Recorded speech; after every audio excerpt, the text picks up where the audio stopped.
Connue ailleurs et surtout aux USA sous le nom de luminothérapie, la photothérapie est un ensemble de soins thérapeutiques qui se pratiquent à base de la lumière, une véritable source d'énergie vitale. Au Togo, un centre unique en son genre a été mis sur pied par M. Maboudou. Il est chercheur thérapeute et naturopathe. Je suis enseignant de carrière. J'ai fait 14 ans au premier degré avant de faire 16 ans au second degré. Et j'ai ma retraite, ça fait 18 ans que je suis à la retraite. Je m'intéressais depuis ma jeunesse à la santé. J'ai appris à connaître le corps physique. Donc j'ai fait l'anatomie, la physiologie. Et je me suis intéressé à l'âme. Qu'est-ce que c'est? Quels sont ses pouvoirs? De quoi est-elle composée? J'ai cherché à savoir tout cela. Je me suis demandé, mais qu'est-ce qui réunit le corps et l'âme pour faire un homme? Et la réponse est la force vitale. Dans la Bible, on l'appelle le souffle de vie. Et les Chinois l'appellent le yin et le yang. Les Indiens l'appellent le prana. Les Évés l'appellent agbebobon. Les Kabyles l'appellent wezu. Donc c'est une énergie ionique qui est dans tout l'univers. Et quand le soleil brille, ces rayons poussent l'énergie, cette énergie-là ionique, vers la terre, vers nous. Notre âme s'approvisionne en ions pour gérer la maison, pour faire marcher les appareils. Et quand cette énergie ionique manque, il y a des pannes que nous appelons maladies. Quand nous décomposons le mot photothérapie, nous avons photo qui veut dire lumière, thérapie qui veut dire guérison. Donc la photothérapie, c'est l'art de guérir avec la lumière. Hélios, c'est le dieu grec du soleil et de la lumière. Alors, comme je travaille avec la lumière, j'ai dû donner ce nom-là à mon cabinet. Hélios, le dieu Hélios, dieu de la lumière, du soleil et de la lumière.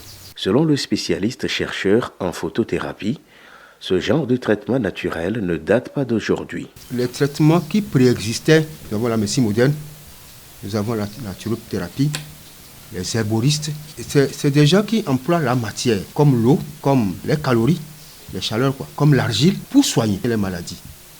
Bon, mais moi, je ne touche pas le corps. Dans ces matières-là, il y a des ions.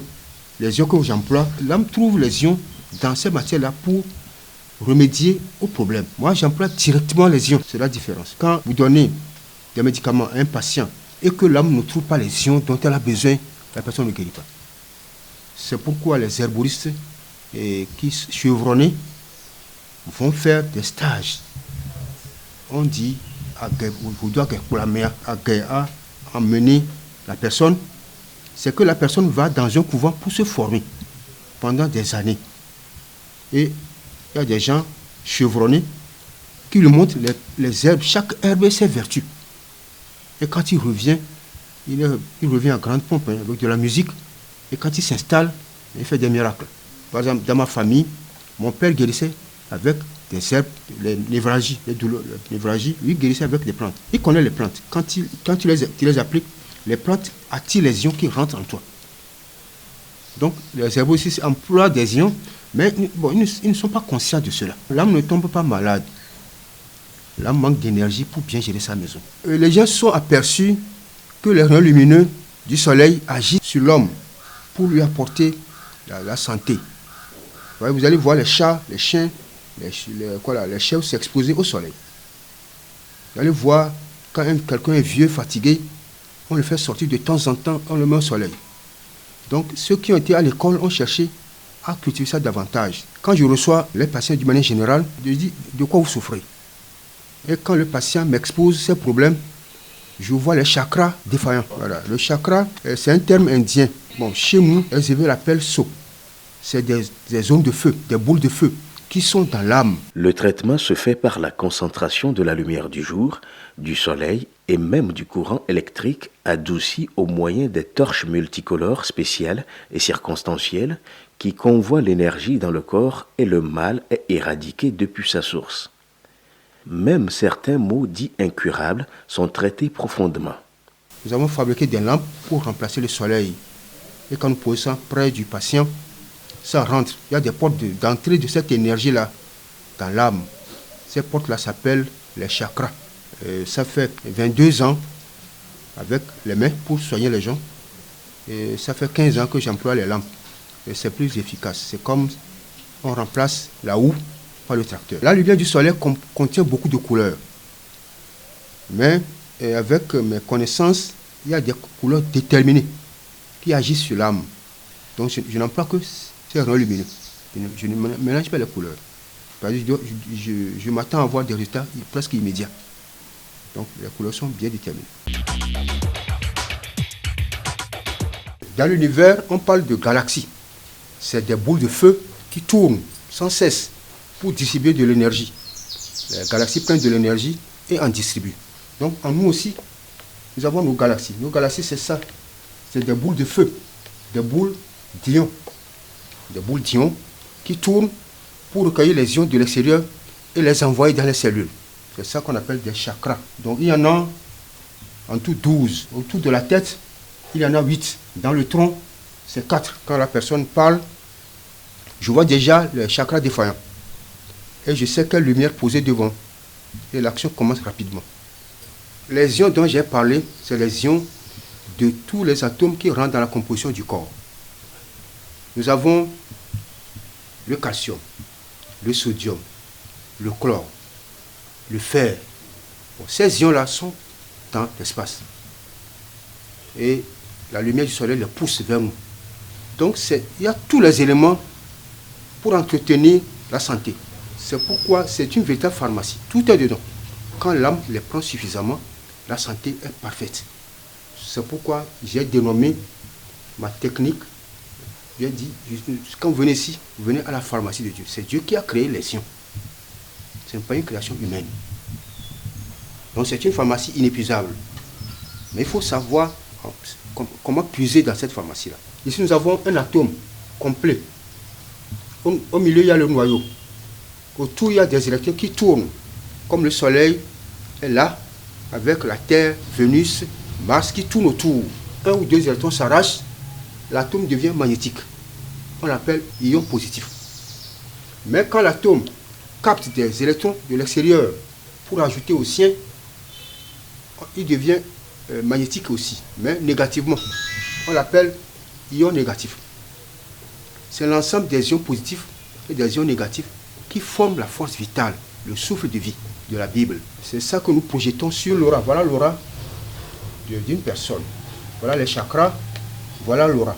L'aura les capte et les envoie dans les chakras pour distribution. Alors quand l'aura est bien entretenue, quand l'aura est bien chaude, elle capte les ions facilement.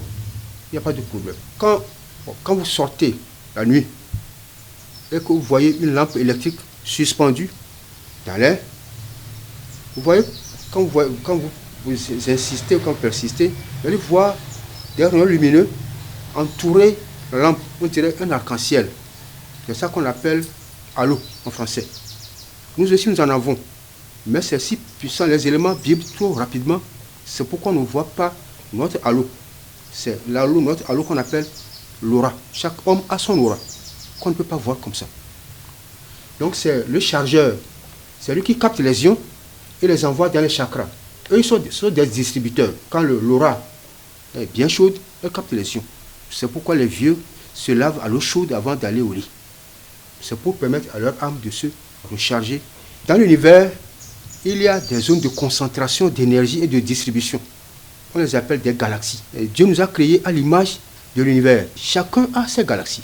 Nous avons 12 grandes galaxies qu'on appelle chakras. Il y a d'autres petites galaxies. C'est les points d'acupuncture. Quand l'acupuncteur pique ses aiguilles, c'est des points d'acupuncture. On en a partout. Celui qui fait le yoga alimente ses chakras en énergie. Le yogi fait des exercices le matin pour se charger.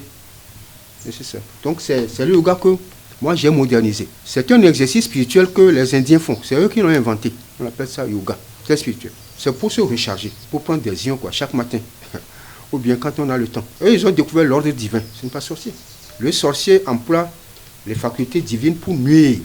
Si je veux me recharger, est-ce que c'est mauvais? Nous avons le système nerveux central, le cerveau, la moelle épinière, et les nerfs périphériques. Bon, son rôle, c'est d'envoyer des ordres vers les muscles striés pour leur fonctionnement. Maintenant, un autre rôle, c'est de recueillir les impressions, les sensations dans la peau, dans les muscles, vers le cerveau. Mais nous avons aussi le système nerveux autonome. Son rôle, c'est de transporter les ions négatifs et de les envoyer dans toutes les cellules, sans exception. Donc chaque cellule reçoit une ration ionique suffisante chaque jour, chaque seconde pour fonctionner. C'est quand ces ions manquent qu'il y a la maladie. Dans l'œil, nous avons la rétine qui est jaune là. Nous avons le cristallin. Voilà les parties essentielles.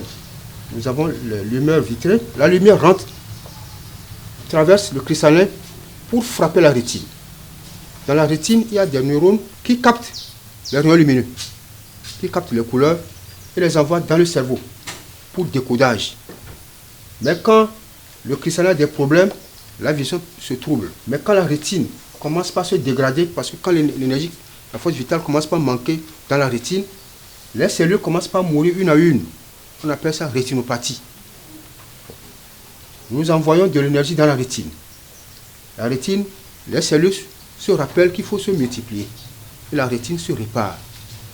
Bon, le cristallin, quand le cristallin se souille, le cristallin se souille, et on a la cataracte. Nous purifions, avec 50 heures de temps, nous purifions le cristallin et la vision devient claire. Maintenant, il y a une maladie qu'on appelle le glaucome. C'est très répandu. L'âme a aménagé une porte de sortie de l'eau qui rentre dans l'œil. Quand l'eau rentre dans l'œil et y apporte des nutriments et de l'air, les cellules de l'œil s'en servent et ensuite rejettent les impuretés dans l'eau. Mais la porte là, quand la pression atteint un certain seuil, la porte s'ouvre et l'eau sort. S'il y a assez d'ions, s'il y a assez d'énergie. Mais quand les ions manquent, la porte se ferme. La porte s'appelle le trabeculum, ça se ferme et la vision se trouble. Donc l'eau exerce une certaine pression sur la rétine. L'eau presse la rétine et les neurones qui sont dans la rétine commencent par mourir un à un. Et petit à petit, la personne devient aveugle. Mais si la personne vient tôt, on envoie beaucoup d'ions dans les yeux. La porte s'ouvre quand il le faut, d'une manière spontanée, d'une manière automatique. La personne guérit comme ça du glaucome. Pour la cataracte, on envoie de l'énergie pour 50 heures au moins. Et les impuretés qui sont dans le cristallin et qui empêchent la lumière de pénétrer dans l'œil, les impuretés sont éliminées, écartées. Et la vision revient. Quand la personne vient, il dit, bon, j'ai une lampe allumée à l'intérieur. Pouvez-vous monter cette lampe-là? Si la personne dit oui, c'est ça, elle dit, ah, donc les neurones sont vivants. Mais si la personne n'arrive pas à les montrer, c'est que les neurones sont morts. Donc je ne peux pas l'assister. Ici, nous avons la grande glande qui est hypothalamus. Et il est au milieu du cerveau. Moi, je l'appelle régisseur de la maison. Donc, quand le sang passe, il a son laboratoire. Il fait des analyses pour voir la composition du sang. Donc, s'il y a des impuretés, il envoie des ordres au rein de faire sortir les impuretés. Alors, quand les impuretés sortent, la tension baisse. Donc, nous envoyons de l'énergie dans l'hypothalamus. Nous envoyons l'énergie dans tout l'organisme, tout. Quand il y a une mutation génétique dans l'hypothalamus, ça frappe l'hypophyse. Les deux travaillent en harmonie. Donc, l'hypothalamus envoie des ordres à l'utérus de relâcher le sang de temps en temps. C'est ça les règles. Mais quand l'hypothalamus est perturbé, quand il y a des mutations génétiques dans l'hypothalamus, les règles s'arrêtent ou bien ne sortent pas suffisamment. Alors on envoie ça, on envoie de l'énergie dans l'hypothalamus pour réparer les génomes. Et l'ordre revient, les règles viennent. C'est lui toujours qui envoie des ordres au sein de produire du lait. Mais quand la partie qui gère la lactation dans l'hypothalamus, quand cette partie-là est déprogrammée, le sein n'arrive plus à produire du lait du tout. Ou bien il y a des femmes qui naissent avec l'hypothalamus déprogrammé. Donc c'est une malformation. Malformation. Quand l'hypothalamus n'est pas prêt à produire du lait chez la femme, on appelle ça une malformation. C'est le même hypothalamus qui envoie des ordres à l'utérus. Et les règles sortent. La femme tombe grosse. Et l'hypothalamus veille. Quand le moment vient d'accoucher, il ordonne, il sécrète une hormone qui fait que l'hypothalamus a la force de pousser le fœtus sort. Mais quand l'hypothalamus est toujours déprogrammé, la femme tombe grosse. Quelques 3 mois après, il dit, bon, il est temps, hein, ce bébé doit naître. Et il expulse le fœtus. On appelle ça un avortement spontané. Nous, on reprogramme ici. Et ça cesse. Donc les femmes qui souffrent de ces avortements-là spontanés, on règle ça et ça cesse.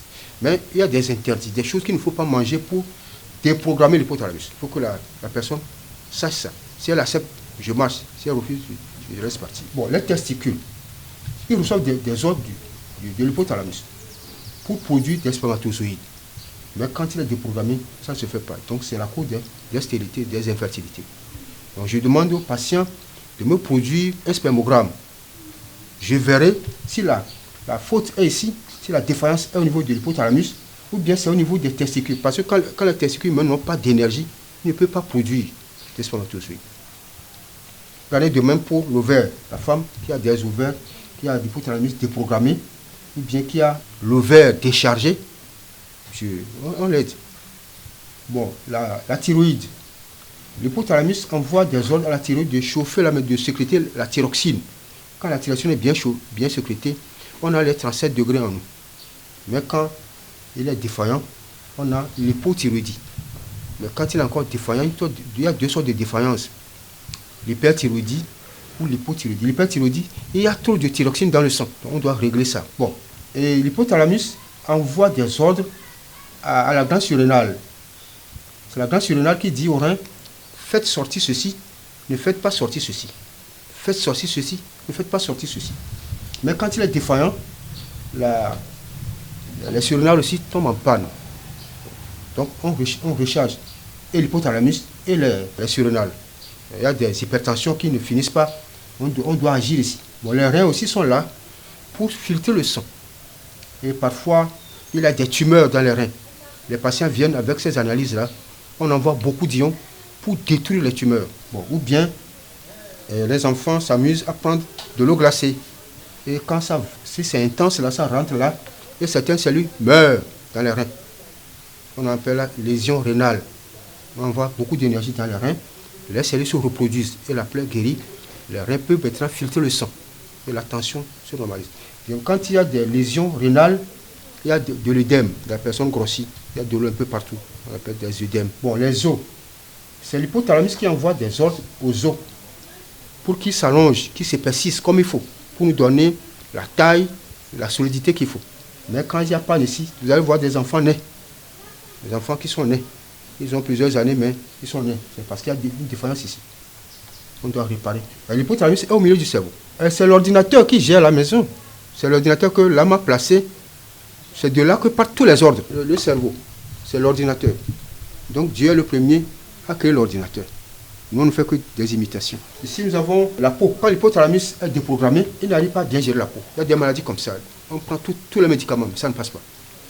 La personne vient, on recharge la peau, on recharge l'hypothalamus, on recharge la peau elle-même. Donc, exemple, le vitiligo, c'est une dermatose. Vous avez des taches blanches sur la peau. Il faut que je connaisse la cause de la lésion. Est-ce que c'est traumatique? Est-ce que la personne a reçu un choc qui a apporté la plaie? Ou bien comment? Il doit savoir, avant de savoir diriger la lumière. 2 neurones qui sont connectés. Voilà leur point de contact. Quand il y a traumatisme, la personne reçoit un choc. La personne fait une chute et heurte la tête contre le sol. Les neurones se détachent à l'intérieur. Donc il faut les amener à se reconnecter. On envoie de l'énergie et les cellules, les neurones se rappellent que nous devons nous rattacher. Et ils s'allongent, ils se rattachent. L'énergie est là pour rappeler aux cellules leur devoir. C'est comme ça que Dieu a créé la chose. Sans opération. Donc les gens viennent avec des analyses, des scanners. Ceux qui ont fait l'AVC, ceux qui ont fait des chutes de moto, ou bien qui ont reçu des chocs dans les véhicules, on envoie l'énergie, ils se relèvent sans problème. Bon, mais si un neurone meurt dans le système, la réparation n'est plus possible. Parce que ça fait un trou. Ça fait un trou dans le système.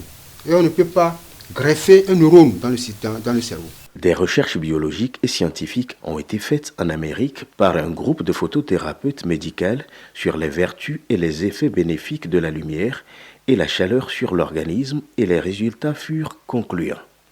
Eu égard à l'importance et l'efficacité de soins photothérapeutiques, que le docteur psychologue américain Norman Ronsenthal a pu lutter pour faire valider la pratique de la photothérapie en 2005 aux USA. Voici en substance le contenu d'une démonstration la plus convaincante.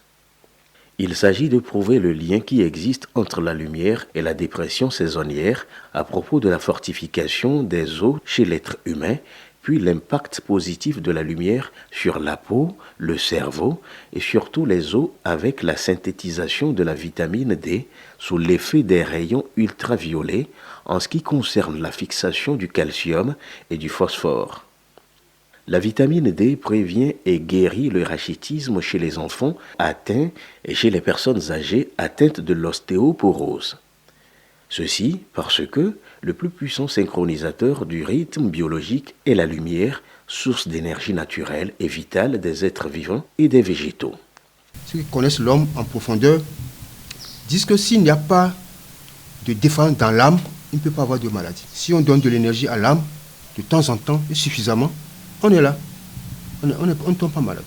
Quand vous allez voir des gens qui sont toujours bien portants, la défense première, c'est dans l'âme, ce n'est pas dans le corps. Celui qui a l'âme, qui a assez d'énergie, il peut résister aux attaques microbiennes. Le traitement des pathologies comme les maladies génétiques, les lésions internes et externes sont traités à base de la photothérapie, une méthode de soins en pleine actualité au Togo. Ici, les maladies jadis dites incurables sont guéries. La personne vient avec des analyses, il détermine les chakras défaillants et j'écris une formule à mes aides, j'écris une formule sous forme d'ordonnance quoi. Et qui viennent, ils posent les lampes comme j'ai indiqué. Donc la personne reçoit la chaleur en elle. C'est la chaleur en elle. S'il y a des lésions, la personne sent des douleurs. Dès que les lésions seront guéries, la douleur s'en va. De temps en temps, j'interroge. Comment tu te sens? Est-ce que ça va mieux? Si la personne dit non, selon les réponses, je peux modifier l'ordonnance. Donc nous traitons les maladies des nerfs. Donc jusque-là, les nerfs ont été inguérissables. Les maladies des nerfs ont été inguérissables. Mais Dieu m'a éclairé. Je guéris la maladie des nerfs. Donc nous traitons aussi les maladies génétiques. Les programmes que l'âme a installés dans chaque cellule. On appelle ça les génomes. C'est quand les génomes tombent en panne qu'on a la maladie. Si les génomes sont réparés, l'âme prend le souffle de vie chaque jour, chaque instant pour réparer les génomes, constamment. Constamment. Si la réparation est permanente, constante, la personne se porte totalement bien. Et j'ai rédigé les consignes à respecter pour bénéficier d'une guérison durable, une guérison vraiment acceptable et durable. Donc si la personne, je fais lire les consignes. Si la personne n'est pas d'accord avec moi, j'essaie de la convaincre. Mais si elle persiste dans le refus, je dis bon, je la libère. Parce que la technique est nouvelle. Je ne suis pas encore rentré dans les hôpitaux. Donc il y a la maladie des nerfs, il y a les maladies génétiques, il y a les hépatites virales, les tumeurs, les lésions internes ou externes. Lésions internes ou externes. Donc les lésions par exemple dans les yeux, dans la rétine, des lésions dans l'œsophage, dans l'estomac, des lésions dans les reins. Parfois il y a des lésions, les reins sont lésés et ils n'arrivent plus à filtrer le sang comme il faut. Donc on envoie l'énergie, les cellules du rein se multiplient et les lésions se ferment. Les plaies se guérissent. Ici encore, les patients acceptent patiemment se soumettre au traitement parce qu'ils sont impuissants devant le mal qui déséquilibre leur organisme. Ils s'arrangent avec le spécialiste selon leur disponibilité pour prendre le nombre d'heures de traitement. La lumière monocolore prend beaucoup de temps. Pour moi, déjà avec 30 heures, déjà 15 heures, 10 heures, la personne est guérie. Donc si la maladie est grave, on peut jusqu'à 50 heures, 60 heures, 80 heures même, 100 s'il le faut. de 5 ans qui ne parle pas, qui ne peut pas se lever, donc qui ne peut pas se déplacer. Bon, je l'ai dit, les nerfs qui font mouvoir la langue ont une durée de vie très courte. Donc, nous allons recharger son cerveau. Les nerfs qui commandent la langue, le mouvement de la langue, s'ils sont encore vivants, l'enfant va parler. Sinon, on ne peut pas faire des miracles. Les jambes sont là, les muscles sont là, mais le système nerveux central n'arrive pas à véhiculer des ordres jusqu'aux muscles striés des jambes. Donc, il ne peut pas se lever. Mais au moins, il va se lever et marcher parce que les nerfs là sont là. Il lui a imputé 40 heures et il n'a pas encore fait la moitié. Et avant-hier, il a dit té. Donc, c'est que la langue commence par se mouvoir. S'il a la chance, si les nerfs sont là, il va parler. Voilà pourquoi quand un enfant naît, on doit le recharger tout de suite. Ne pas attendre des problèmes d'agir. Dès l'enfance, quand on prend l'enfant en charge, c'est très rassurant. Mes petits-fils ont été rechargés comme ça. Quand ils naissent, on les recharge. Ils souffraient d'hypertension artérielle, de lombarthrose, des lésions dans la hanche, quoi. Et puis, ça fait que ses jambes ne sont pas assez solides pour le soutenir. Donc, il employait des cannes pour se déplacer. C'est la dernière séance. Il se repose comme ça. Donc, il avait des angines de cœur aussi. D'aucuns, parmi ceux qui sont guéris, sont très fiers. Ils n'hésitent pas à témoigner. Je ne pouvais pas me déplacer sans canne. Je dois être aidé par une canne, une personne. Sinon, à 3-4 pas, je risque de tomber. Ça a été comme ça. Je ne pouvais pas seul me déplacer. Maintenant, je me déplace comme il faut. Je souffre de hypertension. Ça fait déjà 1 an comme ça. Non, maintenant ça va. Depuis 3 jours, je n'ai pas encore pris le médicament là, pour tension là, mais je suis en forme, ça va. Mais avant, quand je n'ai pas pris là, je ne peux pas marcher 5 à 10 mètres. Je suis déjà fatigué. Pour notre spécialiste chercheur Maboudou, le traitement de la photothérapie qu'il pratique est un don providentiel divin. C'est pour cela qu'il soigne moins cher. Les soins sont donc à la portée de toutes les bourses. Le traitement est sans inconvénient ni effet secondaire.